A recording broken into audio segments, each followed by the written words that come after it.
ndabivuga no ku gihugu, kandi ndabivuga no kuri wewe uri kuranyumva, kuko hariho umugisha uba ku gihugu.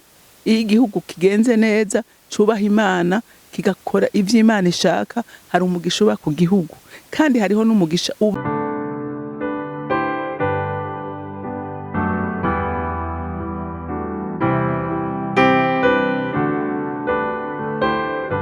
bakunzi ba Holy Canaan TV, ndanezerewe kandi gusubira guhura namwe ngo tuganire ijambo ry'Imana. Ariko imbere ko dutangura kuganira, reka tubanze dusenge. Mana Data rugira byose uri mu ijuru, Mana y'imbabazi n'imbaraga, rukundo rwacu, mahoro yacu, ndanezerewe muri iki gitondo kuronka akanya keza nkaka kugira ngo tuganire ijambo ry'Imana na bene Data. None ndasenga nsaba mpwemu yera umufasha mwiza twahawe, uzubane nanje kandi ubane n'abazokumvira ijambo bose. Mwami Imana, kugira ngo tugire umwete wo kugendera mu vyagezwe vyawe, kugira ngo tubashe kwakira umugisha no kugenderamwo uwaduteguriye kera isi itarabaho. Ndagushimiye kandi ndakuninahaje Mwami Imana ko wemeye kutugirira neza, nanye ibicubahiro cose n'amashimwe aba yawe, nkaba ndabisenze ndabyizeye ko vyumvise mu izina rya Kristo Yesu, amen amen. Ijambo rero Imana impaye kuganira namwe ni ibintu indwi bituma umuntu ahezagirwa n'Imana. Hari ibintu indwi Imana isezeranira abantu bayo, bishobora kurenga n'ubundi yoshera ku bindi, ariko je ngira ndakubwire ibintu indwi Imana wemeye kugendera mu vyagezwe vyayo uhabwa n'Imana. Ariko imbere ko tubiganirako, reka tubanze tubisome. Biri mu ijambo ry'Imana, si ibintu ariko nikurira mu mutwe, ni ibintu biri mu ijambo ry'Imana. Dusome mu gusubira mu vyagezwe igice ca 28, turasoma ico gice cose, mwihangane tugisome ahantu harehare hashoboka, kugira ngo mwumve iyo umuntu agendeye mu bugombe bw'Imana vy'ukuri, atarabijya ataraba hino canke hirya, akagendera mu vyagezwe vy'Uhoraho, arinda guhezagirwa, ko niko ijambo ry'Imana ribivuga. Rero turahera ku murongo wa mbere dushikane ku murongo wa 14. Imihezagiro n'imivumo. Nimwagira umwete wo kumvira Uhoraho Imana yanyu, mukitondera ivyagezwe vyiwe vyose ndabagera uyu munsi, mukabishitsa, Uhoraho Imana yanyu azobashira hejuru gusumba amahanga yose yo mw'isi. Kandi iyi mihezagiro izobaza ko ibashikire nimwumvira Uhoraho Imana yanyu. Muzogira umuhezagiro mu bisagara, muzogira no mu matongo. Uruvyaro rwo mu nda zanyu ruzohezagirwa, hamwe n'umwimbu wo mu ndimiro zanyu, n'uruvyaro rwo masho yanyu, inka zanyu zirondoke, hamwe n'imikuku yanyu. Mu biseke vyanyu hamwe no mu twato twanyu mucumbamwo hazoba umuhezagiro. Muzogira umuhezagiro mu maja no mu maza. Uhoraho azotuma abansi banyu bakuriye hasi batsindirwa imbere yanyu. Bazozanana inzira imwe babateye, babahunge baciye mu nzira indwi. Uhoraho azorungika umugisha ubane namwe, ube mu bigega vyanyu no mu vyo mukora vyose. Kandi Uhoraho Imana yanyu azobaha umugisha mu gihugu abahaye.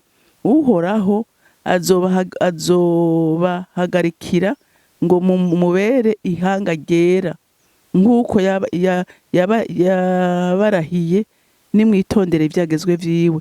Uhoraho Imana yanyu mukagendera mu nzira ziwe, kandi mu mahanga yose yo kw'isi azobona yuko mwitiriwe izina ry'Uhoraho abatinye. Uhoraho azobasesekariza ibyiza, agwiza uruvyaro rwo mu nda zanyu n'ubwo mu masho yanyu, n'umwimbu wo mu ndimiro zanyu, mu gihugu yarahiye basogokuruza banyu ko azokibaha.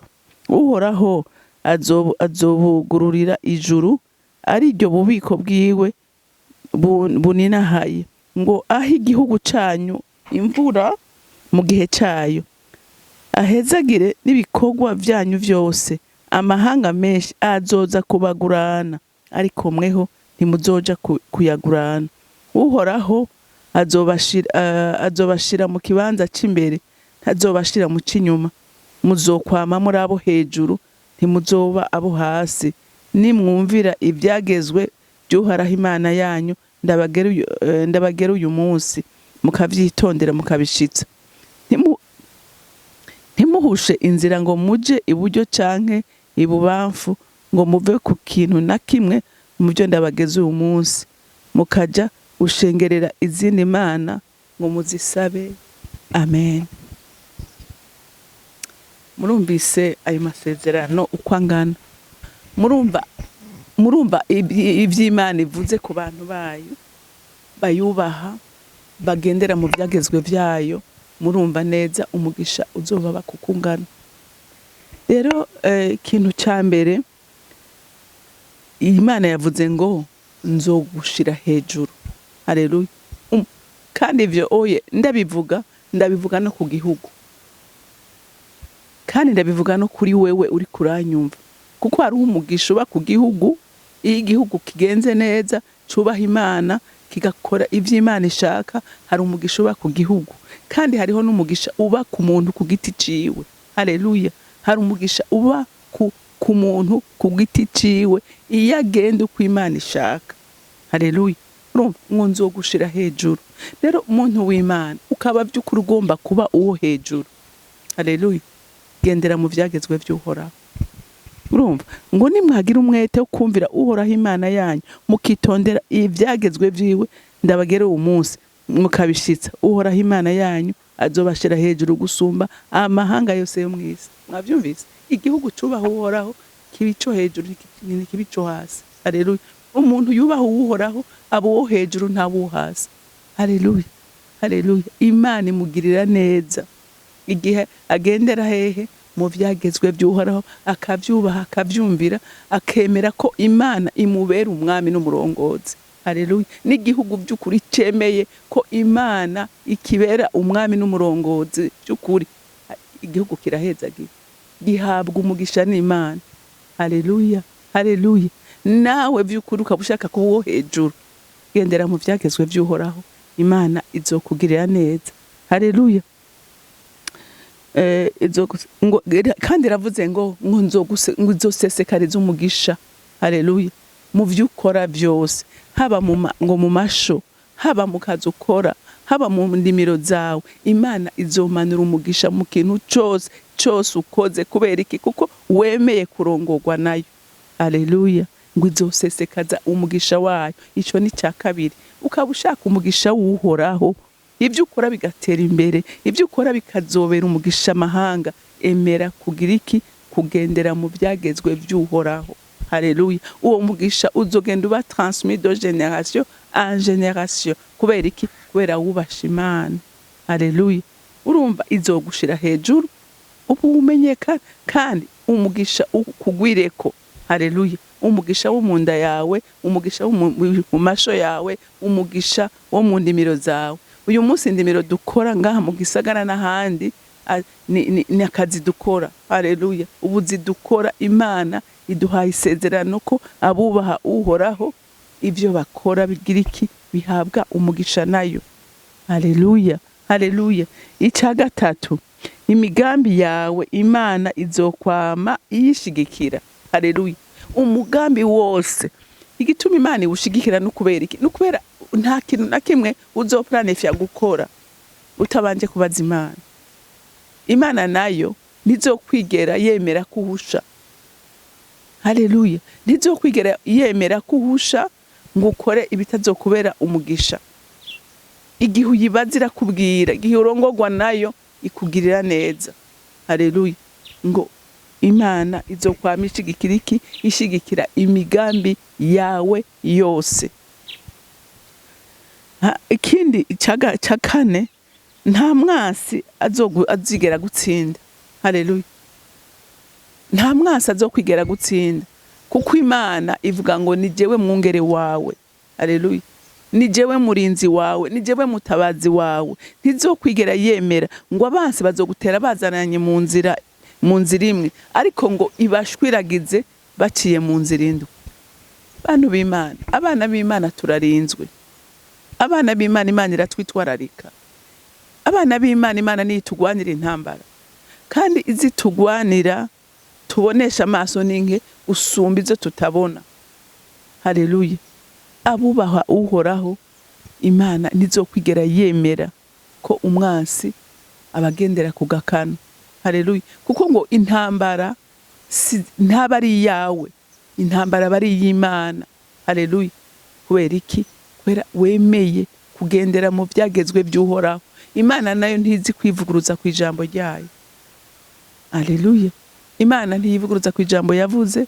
Ijambo ry'Imana riravuga ngo Imana iri inyuma y'ijambo ryayo kugira ngo irishitse. Amen.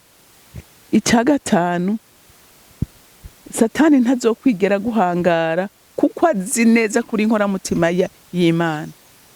Haleluya. Satani ntazokwigera guhangara. Amahanga azogutinya. Satani azogutinya. Ijambo ry'Imana riravuga ngo mugwanye Satani ngo nawe azobahunga. Iyo wabaye inkoramutima y'Imana, ubufise yindi protection special ihorana nawe. Satani kandi abana b'Imana by'ukuri abarongorwa n'Imana, abarongorwa na mpwemu yera, Satani arabazi kuko aravuga ati ujya naramugerageje ariko nta nzira nimwe nshobora kumufatiramo. Daniyeli ngo baramugiriye ishari abantu bakorana, baravuga ati none Daniyeli twomwikiza gute? Ngo baragerageza uburyo bwose bashobora, baraba mu kazi kiwe barabe ko ari kosa botora, ngo barabura ahantu namwe bashobora gufatira Daniyeli. Kubera iki? Kubera yari umuntu agendera ku murongo, nta kosa yakora. Yaratinya, yagendera mu byagezwe by'uhoraho. Ngo baramurondera baramubura, ngo baca baje inama atanu hamwe dushobora kumufatira ni ku Mana yiwe.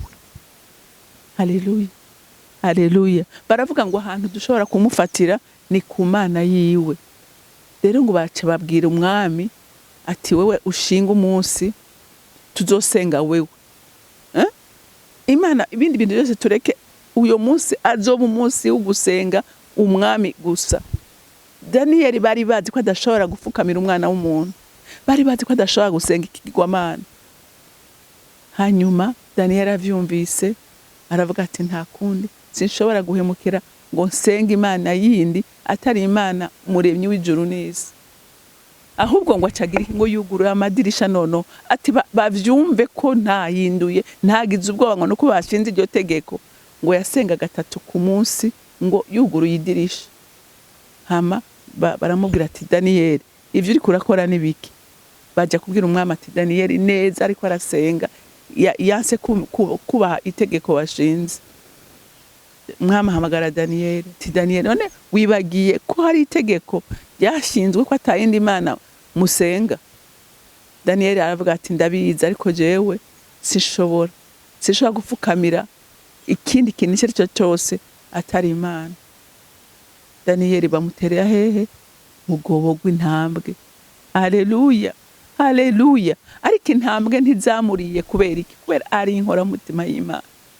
Amen. Intambwe ntizamuriye ngo bamutereyeyo Kristo yari yamaze kumanuka asanga ni yari intambwe zahindutse imatera yo kuryamako. Haleluya. Haleluya. Rero iyo uri inkoramutima y'Imana Satani ntagushobora. Urumva ko Daniyeli ntaco batakoze. Turafise n'abandi benshi twovuga, ariko umuntu w'Imana ukagendera mu byagezwe by'uhoraho, Imana ntizokwigera gutererana n'umunsi umwe. Haleluya. Abashatse kwica Daniyeli nibo bamusubiriye mu gishingo, nibo bapfuye baciye babaterera mu ntambwe Daniyeli yavuyeyo, kuko batagendera mu byagezwe by'uhoraho, bakora ibyankwa n'Imana, intambwe zarabariye. Haleluya. Haleluya. Icya gatandatu, izoguha kuba umugisha wa benshi. Haleluya. Umuntu w'inkoramutima y'Imana, umuntu agendera mu byagezwe by'uhoraho, ahabwa umugisha kandi agahinduka n'umugisha w'abandi. Haleluya. Mwumvise ko wewe ntuzokwigera uja gusaba, ntuzokwigera ugurana, ariko abantu nibo bazoza bakugana. Haleluya. Bazoza bakugana kubera iki? Kubera wahishuriwe ko guhesha umugisha abandi nawe biguhindukira umugisha. Haleluya. Haleluya. Ngo amahanga azoza akugana. Ibi nabivuze ngo n'igihugu nico kimwe. Igihugu cyahawe umugisha n'Imana kiragurana, ikigurana. Haleluya, haleluya. Rero kugendera mu byagezwe vy'Uhoraho ni inyungu kuri wewe, ni inyungu kuri jewe. Isi inyungu y'Imana. Imana yo nta na kimwe gihinduka kuri yo. Imana nta na kimwe gihinduka kuri yo, ahubwo inezerezwa no kuri kugendera mu mugisha wawe wateguriwe. Imana iranezerwa.